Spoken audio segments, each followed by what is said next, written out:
किसान और उसके आलसी बेटे।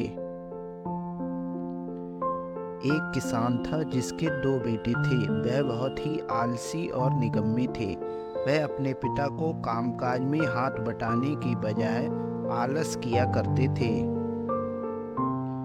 किसान को अपने बेटे की बहुत फिक्र थी। वह सोचता था कि मेरे मरने के बाद इनका क्या होगा, यह अपना पेट कैसे भरेंगे, अपने परिवार को कैसे संभाल पाएंगे।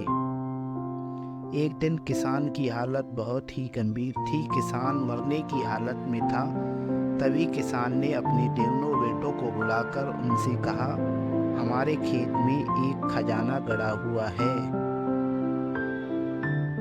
लेकिन वह किस जगह है इसकी जानकारी मुझे नहीं है, लेकिन खोदने के बाद तुम्हें वो खजाना मिल जाएगा। इतना कहकर किसान भगवान को प्यारे हो गए। खजाना की खबर सुनकर दोनों बेटों के मन में लालच आ गया। वो दोनों खेत पर चले गए और खेत को खोदने लगे। खजाने के लालच में कुछ दिनों में ही खेत को खोदने के बाद वह घर आकर बैठ गए और वह अपने पिता को कोसने लगे। इसी तरह कुछ महीने बीत गए और वर्षा ऋतु का आगमन हुआ। किसान के बेटों के पास पेट भरने के लिए सिर्फ एक ही जरिया था, वो है खेती। तब बाकी किसानों की तरह किसान के बेटों ने खेत में बीज बोना शुरू कर दिए।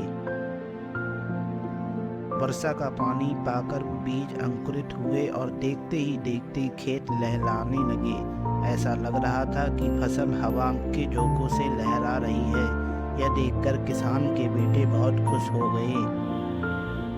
उनको समझ आ गया कि परिश्रम ही सच्चा धन होता है और वो उसी तरह से अपने पिता के शब्दों का मोल भी समझ गए और अपने कामकाज में लग गए।